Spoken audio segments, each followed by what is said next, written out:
SSC 2024 তোমরা যারা board পরীক্ষা দিবা 2024 সালে এসএসসি বোর্ড পরীক্ষা তোমাদের গণিত বইয়ের 17তম অধ্যায় পরিসংখ্যান থেকে এই সৃজনশীলটা দেখো, এই সৃজনশীল টাইপটা ভালো করে দেখো, এটা পরীক্ষায় আসবে এবং তুমি এটা কি করবা, সর্বপ্রথম আনসারও করতে পারবা। কেননা দেখো এই টাইপের অঙ্কগুলা অনেক সহজ হয়ে থাকে পরিসংখ্যান থেকে।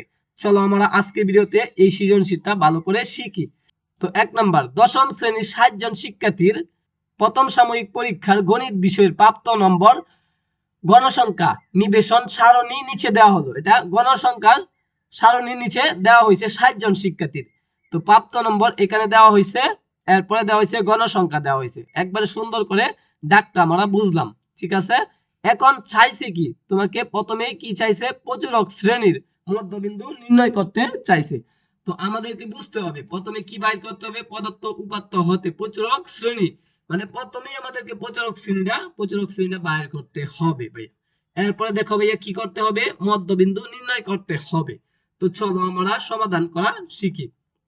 তো 1 নাম্বার, পদার্থ উপাত্তের গণসংখ্যা সর্বাধিক আছে 15 বার। এনে দেখো গণসংখ্যা আছে সর্বোচ্চ কত, 5, 11, 12, 15, 10, 5, 2, তার মানে সর্বোচ্চ আছে 15 বার গণসংখ্যা এখানে।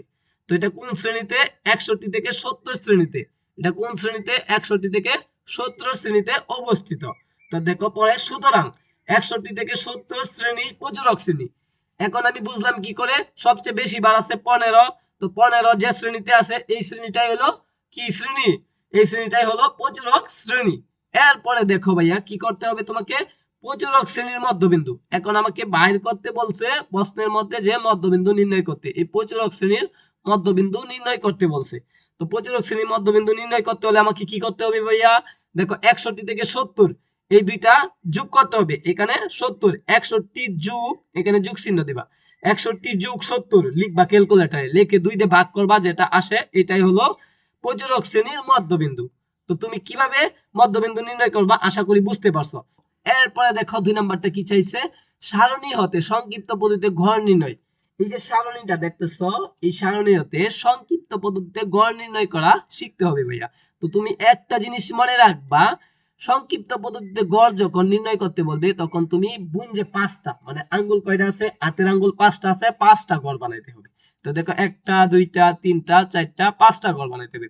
তো তুমি কি করবা, 5টা গড় বানানোর পরে তুমি উত্তর লেখা শুরু করবা। প্রথমে প্রাপ্ত নম্বর লিখবা, প্রথমে প্রাপ্ত নম্বর কোথা থেকে লিখবা, এই যে এখানে দেখো 31 থেকে 40, 41 থেকে 50, ডাইরেক্ট হুবহু দেখে দেখে প্রাপ্ত নম্বর গুলো লিখে দিবা, কোনো কাজ নাই। এরপরে তুমি কি করবা, মধ্যবিন্দু লিখবা।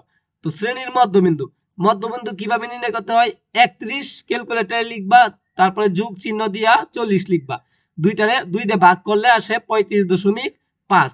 এরপরে 41 এবং 50 যোগ দিয়া কি করবা, ক্যালকুলেটরে 2 দিয়ে ভাগ দিলে আসে 45.5। 51 ক্যালকুলেটরে লিখে যোগ চিহ্ন দিয়া 60 লিখবা, ক্যালকুলেটরে লিখে 2 দিয়ে ভাগ দিবা, দিলে আসবে 55.5। তো শ্রেণীর মধ্যবিন্দু আমি এখন নির্ণয় করতে পারবো, এই মধ্যবিন্দুগুলা নির্ণয় করবা, ঠিক আছে। তো মধ্যবিন্দু নির্ণয় করতে হলে প্রাপ্ত নম্বর দরকার, এই জন্য আমরা প্রথমে প্রাপ্ত নম্বর লিখছি, এরপরে মধ্যবিন্দুগুলা নির্ণয় করছি।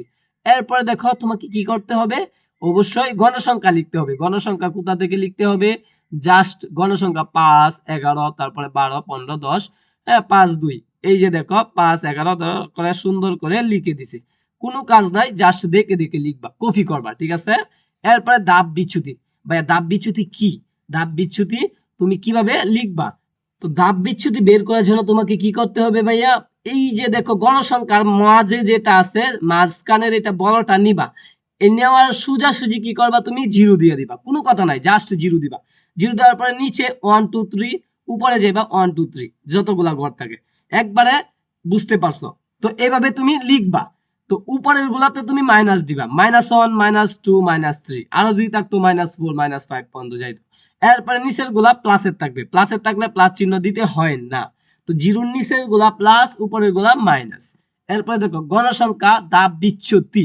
গণসংখ্যা ধাপ বিচ্যুতি কিভাবে করতে হয়, আমরা এটা সহজভাবে তোমাকে বোঝাতে গেলে দেখো, এই 5 এবং 3 এই দুইটা কি করতে হবে, গুণ করতে হবে। 3 5 15 লিখলাম, 15 মাইনাস চিহ্ন আছে, মাইনাস চিহ্ন দিয়া দিব। ক্যালকুলেটরে তুমি 11 তুলবা, 2 তুলবা, মাঝখানে গুণ দিবা, ঠিক আছে। 2 গুণ 11 দেওয়ার পরে দেখবা 22 আসছে। তারপরে ক্যালকুলেটরে 12 দিবা, এরপরে গুণ চিহ্ন দিয়া -1 দিবা, দেখবা -12 আসছে। তো তুমি আশা করি এখন ধাপ বিচ্যুতিও নির্ণয় করতে পারবা। তো 15 সাথে 0 গুণ দিলে 0 আসে। তারপরে 10 এর সাথে 1 গুণ করলে কি আসে? 1 গুণ করলে 10 আসে। 5 দোকানে 10, এরপরে 3 দোকানে 6। তো এইভাবে গুণ করে তুমি জাস্ট ধাপ বিচ্যুতিগুলি লিখলা। এরপরে তোমাকে কি করতে হবে? এই গণসংখ্যাগুলা যোগ করে তোমাকে n দিয়া সমান সমান 60 লিখতে হবে। কেন তুমি 60 লিখবা? দেখো এখানে কিন্তু সুন্দর করে তারা লিখে দিছে 60 জন শিক্ষার্থী। তুমি যদি 60 জন শিক্ষার্থী এখানে না মিলাইতে পারো তাহলে ভুল হবে, ঠিক আছে? তো হুবহু সবগুলা যোগ করলে দেখবা 60ই আসবে। তো এখানে 60 আনসার লিখবা। এরপরে দেখবা গণসংখ্যা ধাপ বিচ্যুতিগুলা কি করতে হবে? FI UI এগুলাকে তুমি যোগ করবা। তো যোগ করতে হবে কিভাবে? তুমি প্রথমে প্লাসের গুলা যোগ করো।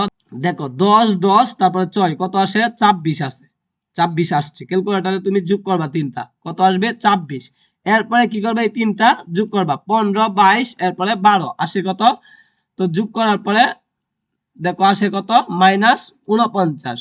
তো -49 যখন আসে, দেখো 26 কিন্তু প্লাসের আর মাইনাসের হলো 49। তো তুমি যখন 26-এর প্লাস এবং মাইনাসের 49 লিখবা তখন দেখবা মাইনাসের মান আসবে 23। তো আশা করি তুমি এখন বুঝতে পারছো। তো এটা হলো মাইনাসের 23, ঠিক আছে? কে 23 মাইনাসের 23। এরপরে অনুমোদিত গড় মানে এ, এটা কোনটা? এই যে এইটারে বলে এ। আশা করি তুমি এখন পারবা। এই যে দেখো 65.5 এটা হলো এ। এটা সোজাসুজি নিছি, দেখো 15 সোজাসুজি, মধ্যবিন্দু হলো এ। এরপরে দেখো শ্রেণীব্যাপ্তি 10, শ্রেণীব্যাপ্তি 10 কেন নিছি? 31 থেকে 41 ব্যবধান কত? 10। 40 থেকে 50 ব্যবধান কত? 10। এই জন্য শ্রেণীব্যাপ্তি 10। এরপরে দেখো এটা আমরা পারলাম, এটা পারলাম। এরপরে তো নির্ণয় গড়ের সূত্রটা আশা করি সকলে মুখস্থ করে ফেলছো। a প্লাস সমান FIUI divide by n into h। এখন দেখো এ কত? এ সমান সমান 65.5 লিখলাম, 65.5। FIUI সমান -30 এরপরে দেখো 60, n সমান সমান কত? n সমান সমান 60, এই যে 60, n সমান সমান 60। তারপরে h, এই যে দেখো h সমান সমান 10, এই যে h সমান সমান 10। এখন তুমি জাস্ট ক্যালকুলেটরে তুলবা, তোলার পরে কি করবা? এই যে 10 23 কি করবা? প্রথমে গুণ করবা, ক্যালকুলেটরে গুণ করার পরে 60 দিয়ে ভাগ করবা। ক্যালকুলেটরে 60 দিয়ে ভাগ করার পরে যে মানটা আসে এটার সাথে 65.5 যোগ করে দিবা, 61.67 আসবে উত্তরে।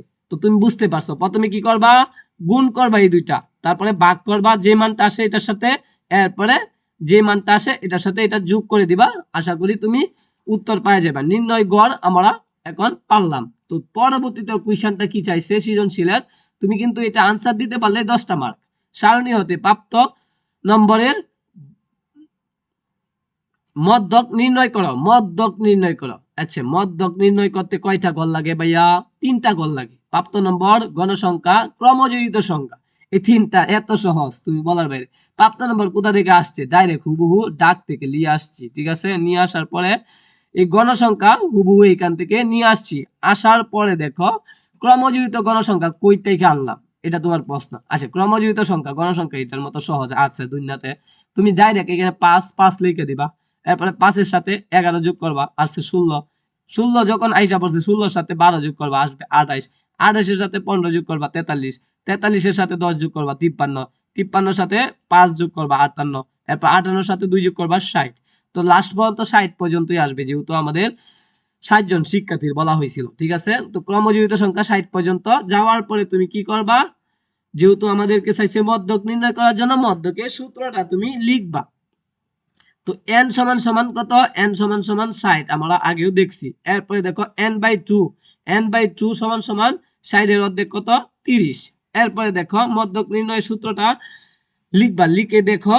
তো l প্লাস মধ্যক নির্ণয়ের সূত্রটা লিখি, n/2, l plus n/2 minus minus কি fc। তো fc কিভাবে নির্ণয় করতে হয় আমরা দেখব। এরপরে দেখো ব্র্যাকেট দিবা, দেওয়ার পরে তুমি এখানে গুণ দিবা h/fm, h/fm। তো লিখলাম h/fm। এখন l এর মানটা কোনটা? l এর মানটা হলো এই যে দেখো l এর মান 61। যেহেতু আমরা এটা ধরছিলাম, তো এইটার অনুযায়ী সর্বপ্রথম যে মানটা এটাই হলো 61 হলো l এর মান। এরপরে দেখো এল এর পরে আছে কি n/2, n/2 আমরা 30 এখানে জানি।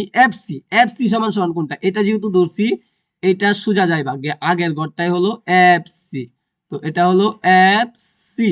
আচ্ছা এফসি কত হইছে 28, এফসি দেখো এখানে লেখা হইছে 28। এরপরে এইচ সমান সমান কত, শ্রেণী ব্যবধান মানে এইচ 31 থেকে 41, ব্যবধান কত 10, তো এই শ্রেণী ব্যবধান আমরা পাইলাম। তো মানগুলা জাস্ট বহাইবা পরে, দেখো 61 যোগ 30 মাইনাস 28, 30 কোথা থেকে আসছে এই দুইটার মান, হ্যাঁ সাইডে ভাগ করলে 30, এরপরে 28 সমান সমান এফসি, এরপরে গুণ দিবা 10, 10 সমান সমান এইচ এর মান, এরপরে 15, 15 সমান সমান এফএম, এফএম কোনটা, এফএম যেহেতু আমরা এটা ধরছি এটাই হলো এফএম, তো এই যে 15 এটা হলো এফএম, এফএমটা আমরা এখানে লিখবো, লিখার পরে কি করব, প্রথমে আমাদেরকে কি করতে হবে 15 তে 10 ভাগ দিব, দেওয়ার পরে 30 থেকে 28 মাইনাস করব। তো এই মানটা আমরা কি করব, ক্যালকুলেটরে তুলে কি করব, যোগ গুণ তারপরে বিয়োগগুলা করলেই তোমার উত্তর আসবে 62.33। আশা করি তুমি এখন নিজে নিজে এই অঙ্কটা সলভ করতে পারবা। এইভাবে আমাদের চ্যানেল থেকে সাজেশন পেতে অবশ্যই চ্যানেলটা সাবস্ক্রাইব দিয়ে রাখো। সকলকে ধন্যবাদ।